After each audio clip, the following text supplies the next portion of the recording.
نحمده ونصلي على رسوله الكريم أما بعد فأعوذ بالله من الشيطان الرجيم بسم الله الرحمن الرحيم رب اشرح لي صدري ويسر لي أمري واحلل عقدة من لساني يفقه قولي ورب زدني علما اللهم فقهنا في الدين اللهم ارزقني التفكر والتدبر بما يتلوه لساني من كتابك والفهم له والمعرفة بمعاني والنظر في عجائبه والعمل بذلك ما بقيت إنك على كل شيء قدير رب ارحمهما كما ربياني صغيرا رب أعوذني أن أشكر نعمتك التي أنعمت علي وعلى والدي وأن أعمل صالحا ترضاه وأصلح لي في ذريتي إني تبت إليك وإني من المسلمين آمین یا رب العالمین۔ السلام علیکم ورحمۃ اللہ وبرکاتہ۔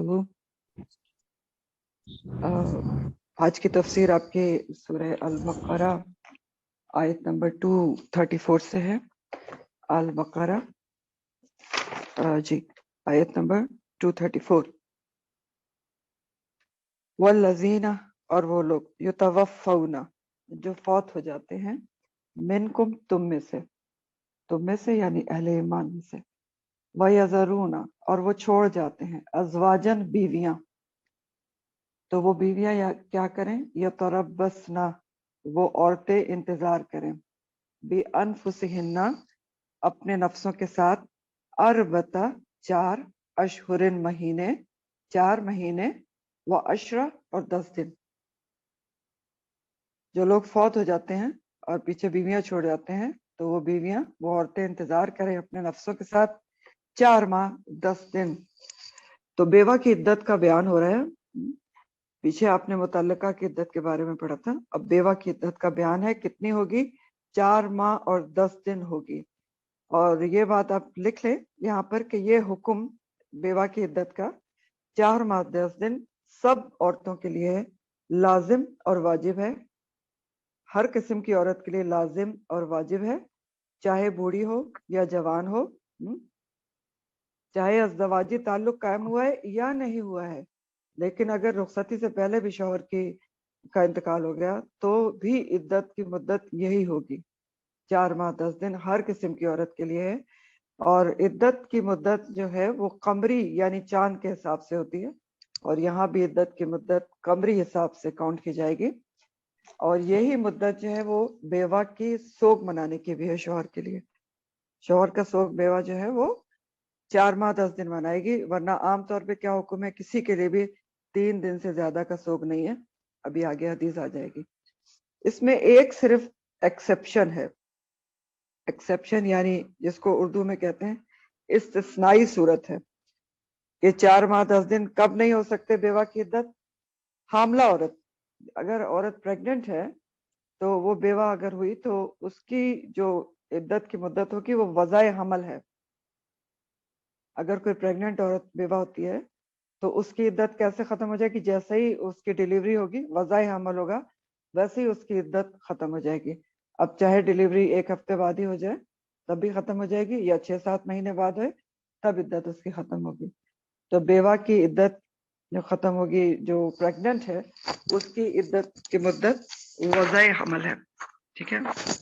جب حمل اس کا ڈیلیور ہوگی، جب بچہ ڈیلیور ہوگا تب عدت ختم ہوگی، یہ استثناء ہے بس، ورنہ ہر قسم کی عورت ہر عمر کی، اس کی عدت کتنی ہے بیوہ کی؟ 4 ماہ 10 دن۔ بخاری کی حدیث کا مفہوم ہے، آپ صلی اللہ علیہ وآلہ وسلم نے فرمایا، کسی عورت کو جو اللہ اور روز قیامت پر یقین رکھتی ہو، جائز نہیں کہ وہ کسی بھی میت پر 3 دن سے زیادہ سوگ کرے۔ نئے لوگوں کے لیے سورہ البقرہ آیت نمبر 234 کی ہم نے تفسیر شروع کی ہے، کائنڈلی کھول لیں۔ بخاری کی حدیث کا مفہوم ہے، آپ صلی اللہ علیہ وسلم نے فرمایا، کسی عورت کو جو اللہ اور قیامت پر یقین رکھتی ہو، اس کے لیے جائز نہیں کہ کسی بھی میت پر 3 دن سے زیادہ سوگ کرے، سوائے اپنے شوہر کے، جس پر اسے 4 ماہ 10 دن سوگ منانا لازم ہے۔ اب اس عدت کے دوران بیوہ کو کیا کرنا ہے، کیا نہیں کرنا، اس کے لیے کچھ احادیث میں آپ کو پڑھ کے سناتی ہوں۔ سب سے پہلے بخاری کی روایت ہے، سیدہ ام عطیہ رضی اللہ تعالیٰ عنہ سے مروی ہے، وہ کہتی ہیں ہمیں کسی بھی میت پر 3 دن سے زیادہ سوگ منانا منع کر دیا گیا، کسی بھی میت پر 3 دن سے زیادہ سوگ منانا منع کر دیا گیا، بجز شوہر کے جس پر 4 ماہ 10 دن سوگ منانے کا حکم تھا، اور یہ حکم تھا کہ ان دنوں میں نہ ہم سرما لگائیں گے، نہ خوشبو لگائیں گے، نہ ہی رنگے ہوئے کپڑے پہنیں گے، الا یہ کہ کپڑے کی بناوٹ میں رنگین دھاگا ہو۔ اس کا کیا مطلب ہے؟ یعنی یہ ضروری نہیں کہ وائٹ کپڑے پہنے جائیں گے، اگر وہ بلڈنگ یعنی کلرڈ کپڑے ہیں، ڈائڈ نہیں ہیں، تو وہ پہنے جا سکتے ہیں، الا یہ کہ اس کی بناوٹ میں رنگین دھاگا ہو۔ اور البتہ یہ اجازت تھی، یہ حدیث ہی پڑھ رہی ہوں ابھی، یہ اجازت تھی کہ جب عورتیں حیض سے پاک ہو کر غسل کریں گی تو خوشبو لگا سکتی ہیں۔ وہ حیض سے جو پاک ہونے کا غسل کا طریقہ ہے نا، وہ میں آپ کو بتا چکی ہوں طہارہ کے لیکچر میں، اس میں خوشبو کا ذکر آتا ہے۔ نیز ہمیں جنازے کے ساتھ جانے سے بھی منع کر دیا گیا۔ تو یہاں تک یہ ام عطیہ سے جو مروی حدیث ہے اس کے الفاظ ہیں، پھر میں آپ کو 1-2 حدیث اور اس سلسلے میں بتاتی ہوں، کائنڈلی مائکس کا خیال رکھیں۔ ہاں جی، ایک اور حدیث کا مفہوم ہے، اور یہ جو ہے سیدہ زینب رضی اللہ تعالیٰ بنت ابی سلمہ سے مروی ہے، اور یہ بھی بخاری کی ہے۔ وہ کہتی ہے کہ میں نے اپنی والدہ ام سلمہ، عائشہ کائنڈلی اس خیال کریں مائکس کا، میں حدیث آپ کو سنا رہی تھی کہ سیدنا زینب رضی اللہ تعالیٰ جو عنہا ہیں، وہ بنت ابی سلمہ کہتی ہیں کہ میں نے اپنی والدہ کو یہ کہتے ہوئے سنا کہ ایک عورت رسول اللہ صلی اللہ علیہ وسلم کے پاس آئی، کہنے لگی کہ میری بیٹی کا خاوند مر گیا ہے، اب اس کی آنکھیں دکھ رہی ہیں، تو کیا ہم اسے سرما لگا سکتے ہیں؟ آپ نے فرمایا نہیں۔ پھر اس عورت نے 3 دفعہ یہی سوال کیا، اور تینوں دفعہ آپ نے کہا کہ نہیں، اور پھر آپ نے فرمایا کہ اسلام میں تو عدت اور سوگ کا زمانہ بیوہ کا صرف 4 ماہ 10 دن ہے، جبکہ جاہلیت میں تو یہ عدت پورے 1 سال کی ہوتی تھی۔ ٹھیک ہے، یہ ہو گیا پورا 1 سال۔